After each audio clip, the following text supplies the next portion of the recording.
All right, welcome to Lab 1 of the AZ-204 course. Build a web application on Azure platform as a service offering. So what we're going to use here is the apps service, and then specifically create a web app. Now, we need to start by creating a storage account first. Just going to create that. And we're going to call it image store with a random number, as we're creating an image store. Web app, it's going to be in East US. For performance, we're happy with standard, and we're also happy with locally redundant storage, because this is not very important.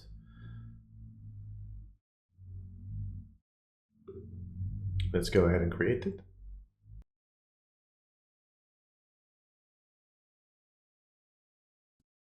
And now it has been created. What we need to do next is we need to go and fetch a connection string to this storage account, as we're going to connect to it from our code. That's available here under security and networking and access keys. Now there are two keys here, doesn't matter which one. I always use key number 1. So I'm going to copy that over and save it into Visual Studio. There we go.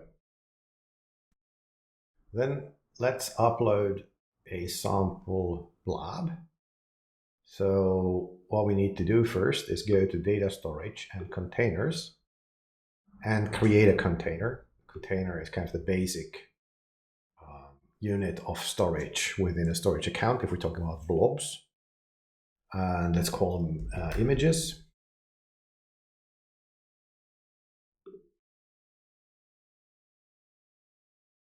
And then let's navigate to that container.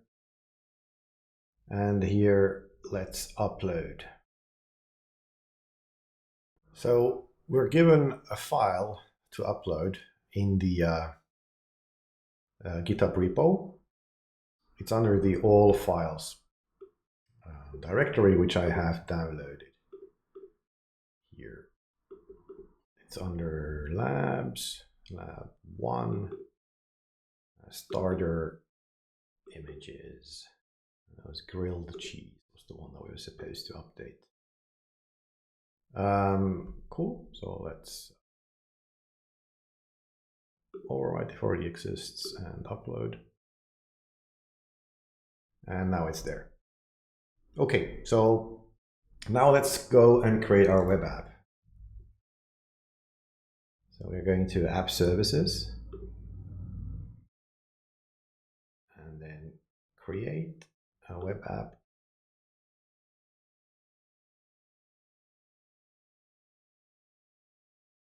Right, let's choose our resource group over here. Let's have a name for it. Again, we're going to use image pi with a number. We want to upload code, and the code that we want to upload is .NET 8. So the operating system that we want to run here is going to be Windows, and we want this to run in East US.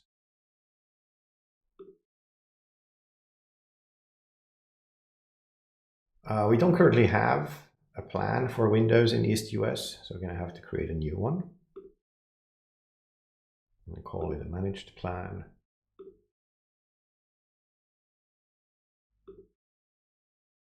And the pricing plan that we're looking for is just standard S1. So over here. That's good enough for us.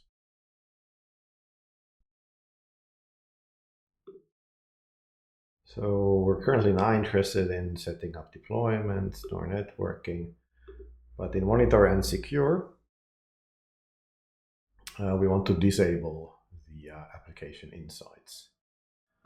That's cool.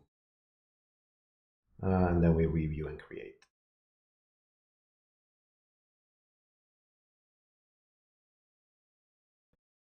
And that has been deployed.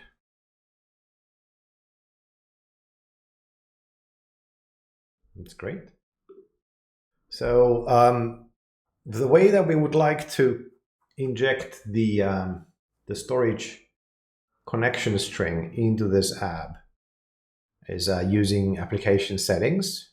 So this is a very .NET or Microsoft specific thing. If you haven't heard about it before, don't worry. We're basically just injecting a little bit like an environment variable into the runtime.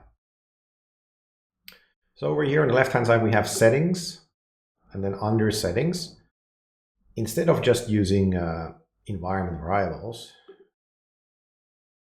we have this idea of both app settings and connection strings, right? So we're going to add something with the name of the storage connection string. That's the variable that the runtime is going to be looking for. And then we're going to paste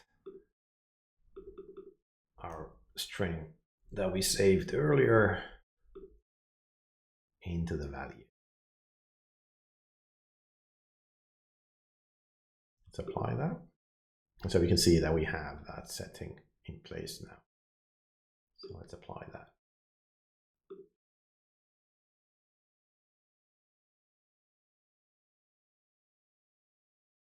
If we go to back to the overview of our app, then we're going to see the URL that has been deployed at. It's called the default domain here. So we just click on that to open it up in a new tab.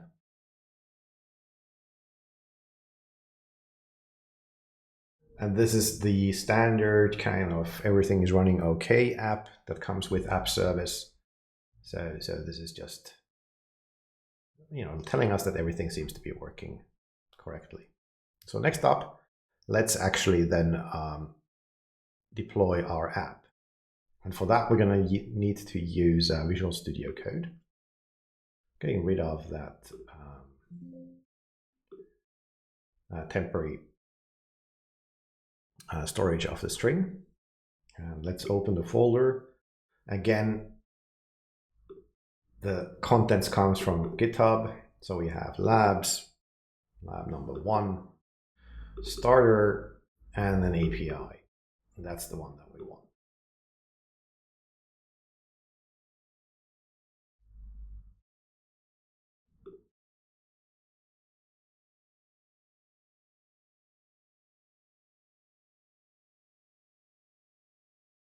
All right, over here we have a controllers folder, and under there we have an images controller file or code. And here we're supposed to take a look at the get method from the root. And what this does is it creates a blob container client. And you can see where we're getting the name of it from options. And then what it does is it gets all of the blobs that are in that particular container. And for each of them, adds it to results, and then returns back those results. Then if we're doing a post instead, what happens is that we're actually creating a new blob based on a file.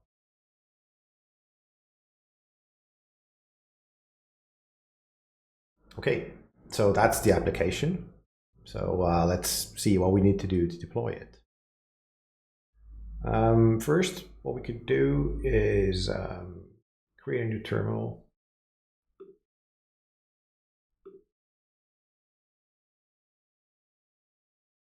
And in the terminal, we actually log into Azure. So Azure has this great functionality where we can type AZ login in a shell or terminal, and then it'll use some magic to log us in. Right? So it opens up my browser, and now I'm using my environment or my login credentials here. And then I can close this window, and when I go back to the terminal, I'm already logged in as me. It's really, really, really handy. Well, next up, let's list all of the web apps we have currently. So AZ web app list, and we have a resource group, of course, here that is relevant. That was managed something.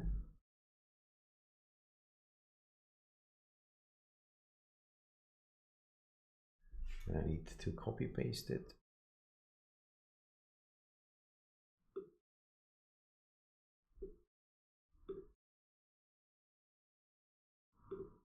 Here we go.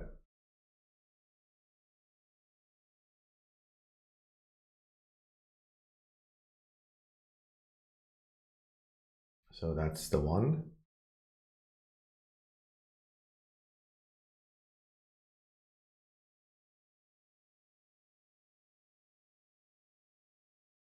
Let's output that as a table.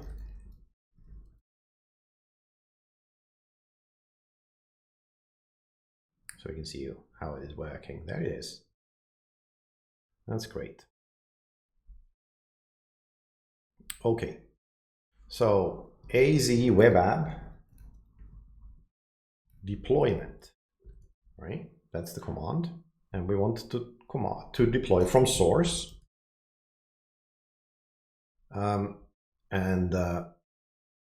What we want to deploy, it's a prepackaged zip file that was already here in the directory. So config zip. We need to remember to put in the resource group.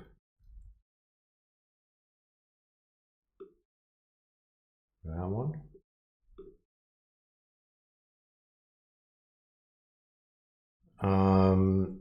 What else do we need? The source file. It's going to be api.zip. That one. And then, of course, the name, right? And the name was IMG API 453 something. Cool.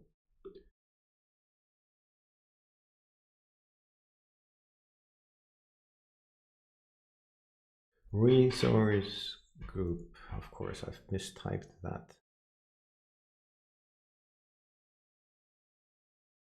It's resource hyphen group.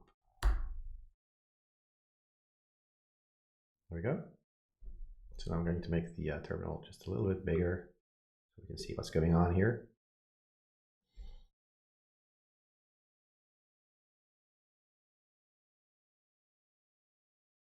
There we go. Now it has been deployed. Marvelous. So if you go back to Edge and then refresh this URL, we're supposed to see something different.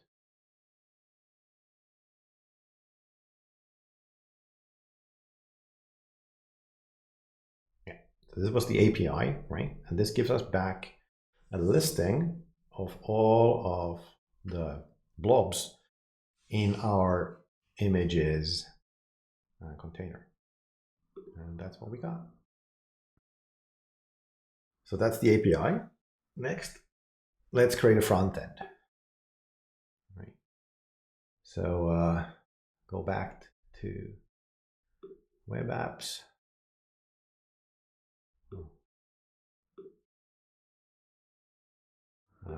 Create another web app.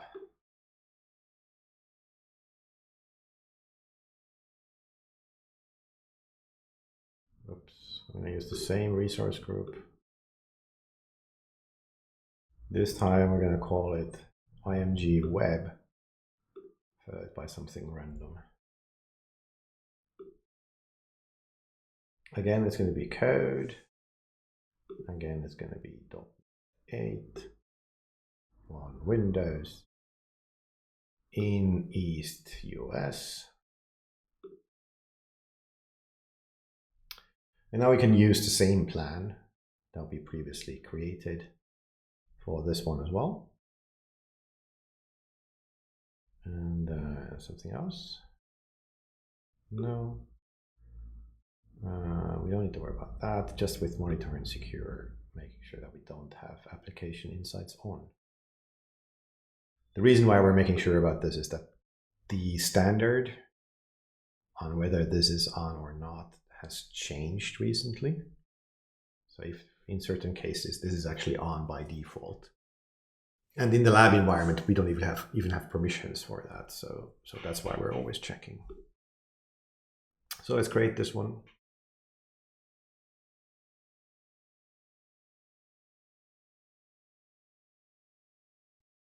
Okay. So go back to our app services. So we have both here now. I'm going to need the URL of the API. So I'm quickly going to go over here to our existing website. I'm just going to copy the URL. And then if I go back to our new front-end application, under settings, I'm going to create an application setting. So the code will be looking for a setting called API URL. And in that, it's supposing that the URL of the API is at, and we need to prefix that with HTTPS. Then apply, confirm. And yeah, we got that in place. Right, so then let's deploy that, right? So I'm going to get rid of the existing stuff here. And then we're going to open up a new folder.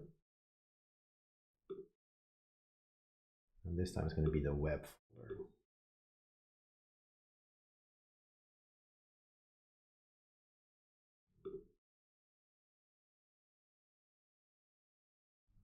Okay. So here we can see under pages,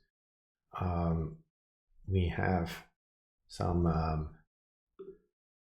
code. This is a page model. And we should be able to find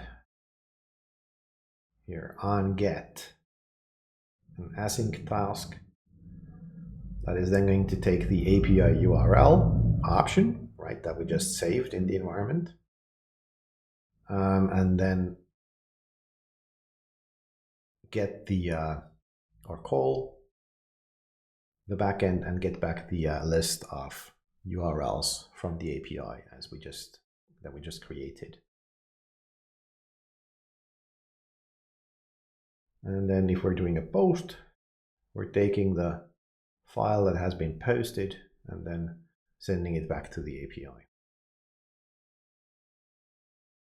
All right, so again, let's use the terminal here.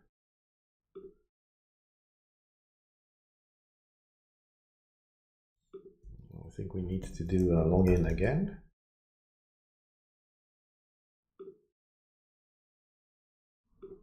There you go.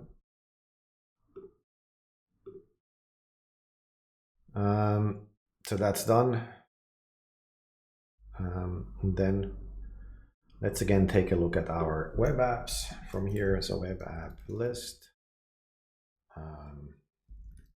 resource group, and then I need to copy paste it because it's so long that I will otherwise make a typo. And then I'm going to say output table because it's much nicer that way.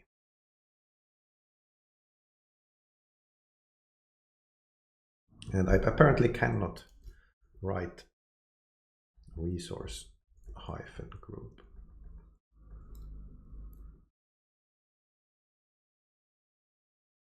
There we go. Those are our two apps, the API and then the web app. So next, let's deploy. So web app, deployment, source.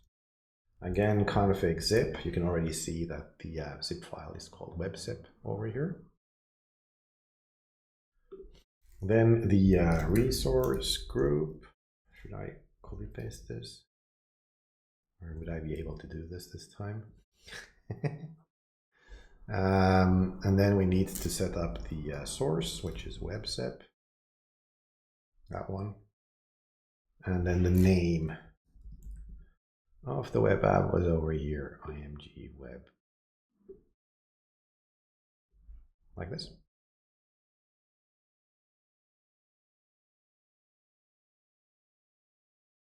So same thing.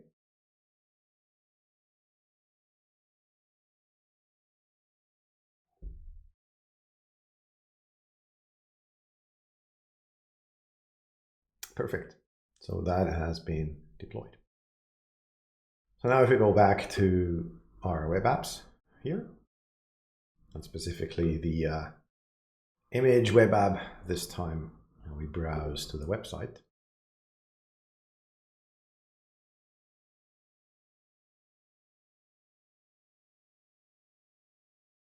We should see a nice front end to our backend. Remember, we had the API that would list all of the images, and then the front end would show them. And now we can actually even add a new image from here. So for example, this one, and then upload. This will do a post. So it will call the API and then refresh the index. So we get actually both images in here. So that's how this works. So we created two web apps, backend API, as well as a front-end web app. Both of them were .NET. And then we deployed them as zip bundles from the terminal. The thing that was missing here was that we didn't actually create those zips ourselves. Those were kind of part of the lab instructions already. Remember that if you're doing this in your own environment, then please remove the resource group that you were working with. Oh yeah, it was called managed platform, that one. Delete the resource group. That way you make sure that you deleted everything that you created during this lab. And thanks for being here, and see you in the next one. Till then.